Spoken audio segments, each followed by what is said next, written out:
जनपद सिविल अस्पताल शहर से कुछ दूरी पर स्थित एक पुराना लेकिन कार्यरत अस्पताल। इसकी स्थापना आजादी के पहले हुई थी।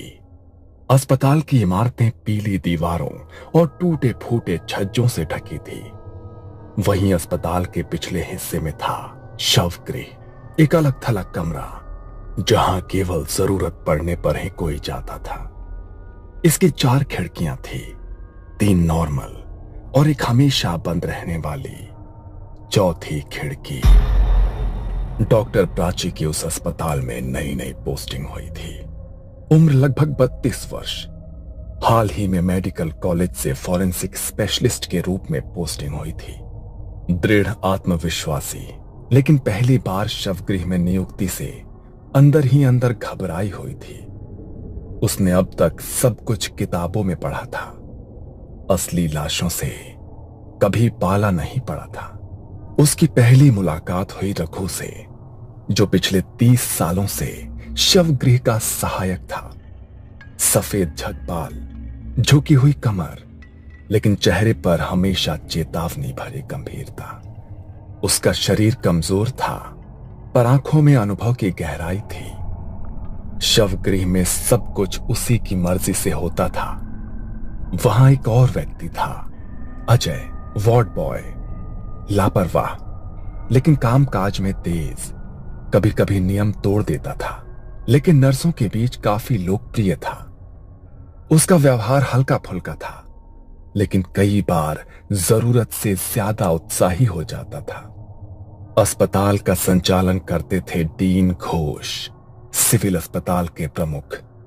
उम्र 60 के पार, सख्त प्रशासक, लेकिन अंदर से संवेदनशील। पुराने जमाने की बातों को गंभीरता से लेते थे। वो खुद मानते थे कि कुछ चीजें तर्क से परे होती हैं। रात की ड्यूटी की जिम्मेदारी निभाती थी नर्स कविता, सीनियर नर्स, तेज और सतर्क, हर छोटी बात नोटिस करती। पर शवगृह के पास ज्यादा देर रुकना उसे भी पसंद नहीं था। उसने कई बार अजीब घटनाएं होते देखी थी, पर कभी भी खुलकर नहीं बोली।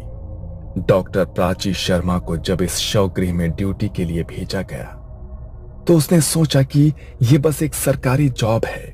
दिन में लाशें देखो, रिपोर्ट बनाओ और शाम को घर लौट जाओ।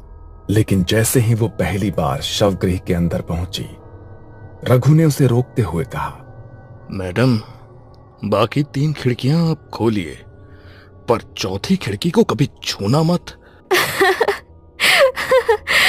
क्यों? वहां भूत रहता है क्या? यहाँ जो आता है वो हंसता है, फिर एक दिन चुपचाप चला जाता है।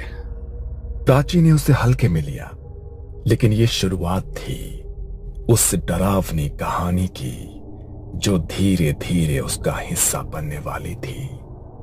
6 साल पहले इसी अस्पताल में एक और डॉक्टर काम करते थे, डॉक्टर जोशी। डॉक्टर जोशी काबिल डॉक्टर थे, लेकिन अंधविश्वास में उनका विश्वास नहीं था। एक रात ड्यूटी के दौरान उन्होंने सिगरेट पीने के लिए चौथी खिड़की खोल दी थी, लेकिन नर्स कविता वो वहां से गुजर रही थी। तब उसने वो दृश्य देखा था।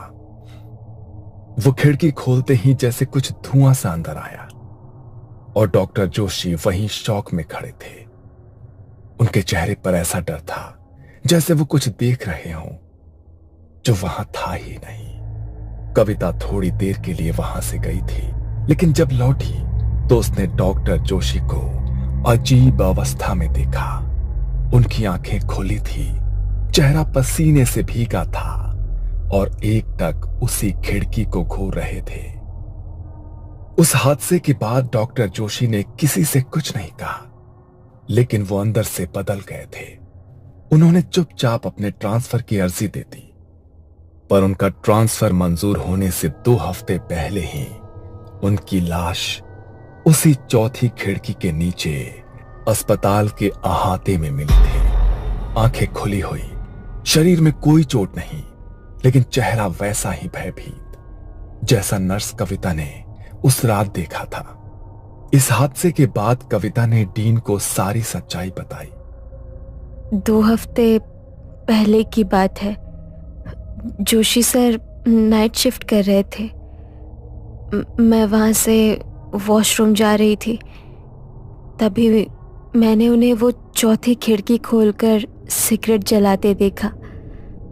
जब मैं वापस लौटी तब जोशी सर जमीन पर डरे बैठे थे, पसीने में भीगे, उसी खिड़की के पास देख रहे थे।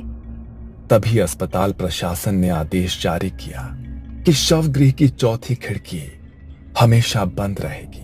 प्राची अपनी रोज की ड्यूटी करती, रिपोर्ट्स बनाती और समय पर घर लौट जाती। चौथी खिड़की उसके लिए बस एक बंद कोना थी, न कोई सवाल, न कोई दिलचस्पी। लेकिन एक दिन पोस्टमार्टम के लिए जगह कम पड़ गई और अनजाने में उसने एक टेबल चौथी खिड़की के सामने रख दी, जिस पर एक ताजा शव रखा गया था।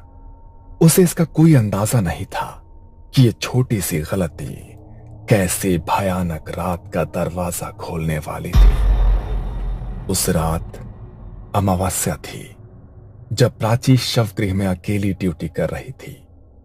तभी अचानक लाइटें एक झटके में टिमटिमाने लगी। अचानक लाइट इतने टिमटिम क्यों कर रही है? जनरेटर भी चालू है। रघु, जो दरवाजे के पास बैठा था, वो अंदर आया और धीरे से बोला, आज अमावस्या है मैडम, और आपने चौथी खिड़की के सामने टेबल लगाई है। प्राची को पहली बार हल्का सा डर महसूस हुआ। उसने इधर उधर देखा, कुछ असहज सा महसूस करने लगी। रात के करीब 2 बजे शवगृह में गहराती खामोशी के बीच एक अजीब खड़खड़ाहट सुनाई दी। ऐसे लगा जैसे कोई खिड़की की सलाखों पर उंगलियां रगड़ रहा हो। प्राची धीरे धीरे मुड़ी और उसकी नजर चौथी खिड़की पर पड़ी। उसने देखा कि चौथी खिड़की की लोहे की सलाखें धीमे धीमे मुड़ने लगी थी, जैसे किसी ने बाहर से उन्हें पकड़कर खींचा हो।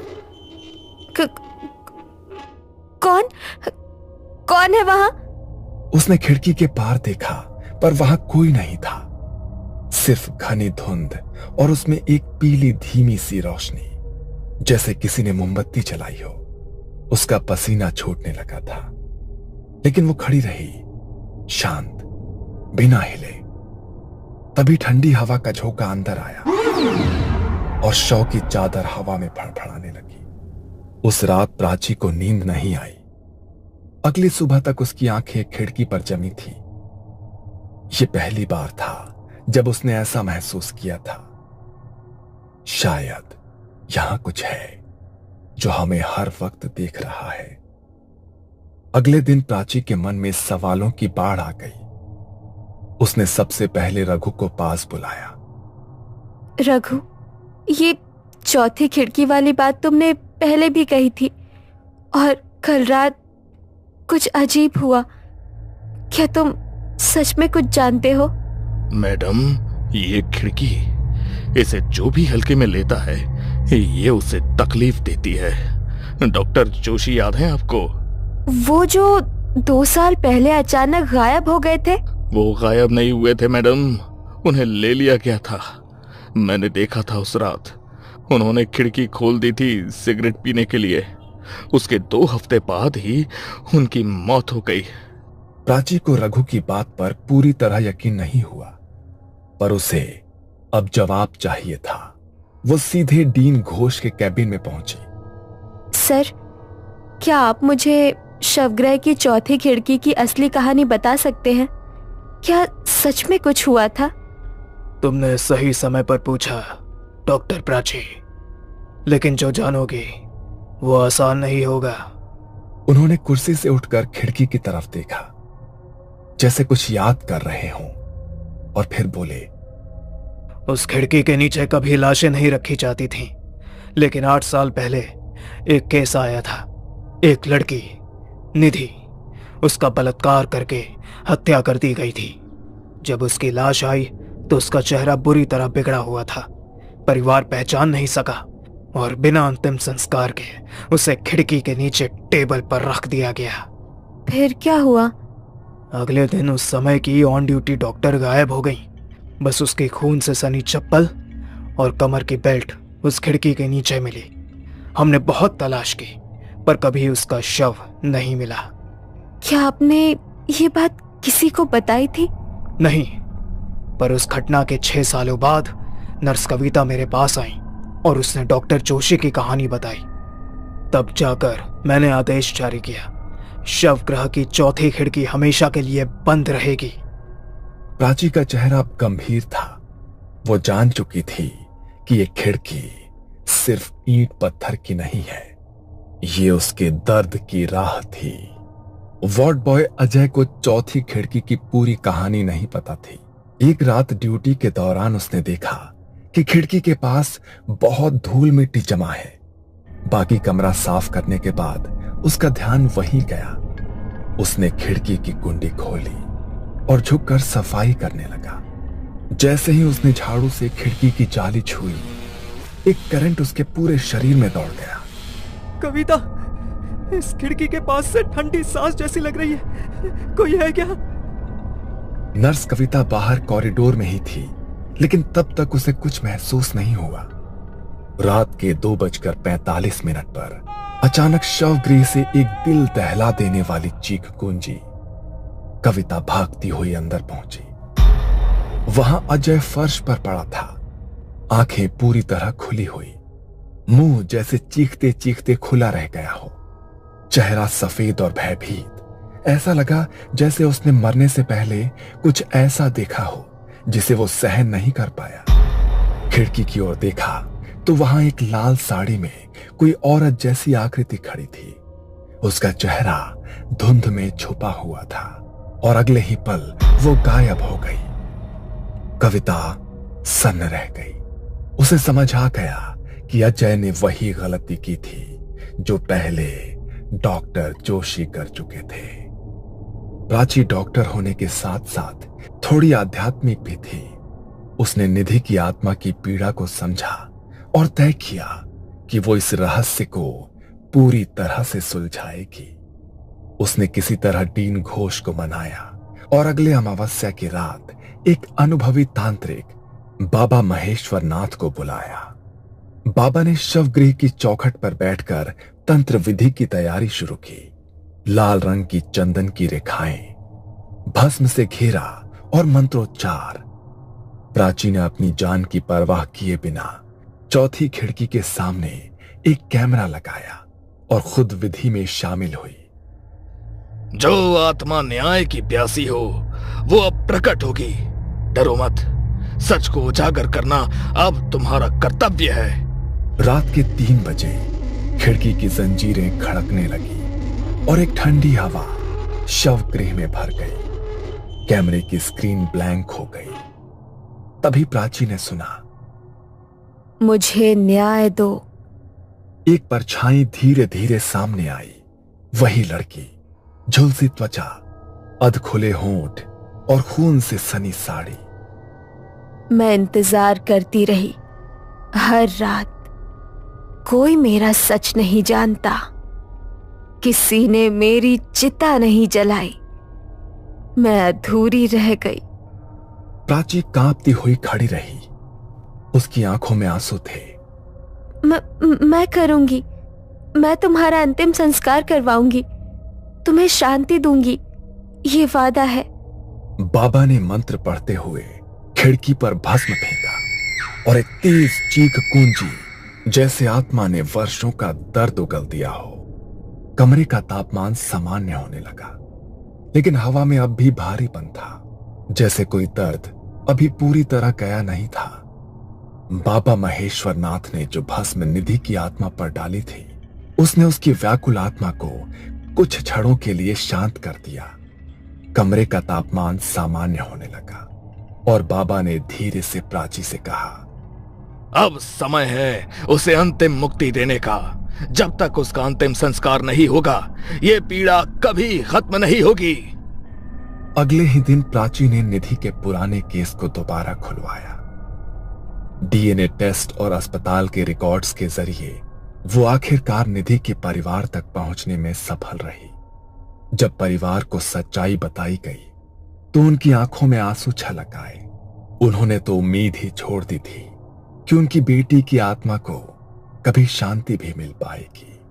बाबा ने उस आत्मा पर फेंका वही भस्म उन्हें सौंपते हुए कहा, अब यही उसकी अस्थियां हैं, इन्हें विधि पूर्वक विसर्जित करें और आत्मा को मोक्ष दें। एक सप्ताह बाद पूरे धार्मिक रीति रिवाजों के साथ गंगा किनारे निधि का अंतिम संस्कार किया गया। उस रात शवगृह की चौथी खिड़की खुद ब खुद बंद हो गई। पहली बार कोई उंगलियों की आवाज नहीं आई, कोई परछाई नहीं दिखी। हवा स्थिर थी और कमरे में एक सुकून था, जैसे किसी ने वर्षों से रो रही आत्मा को गले लगा लिया हो। अस्पताल प्रशासन ने उस खिड़की पर अब एक ताले के साथ देवी की तस्वीर भी टांग दी। अब भी लोग कहते हैं कि कुछ आत्माएं तब तक भटकती हैं जब तक उन्हें न्याय न मिले, और चौथी खिड़की सिर्फ एक रास्ता नहीं थी, वो उसकी मौत की पुकार थी।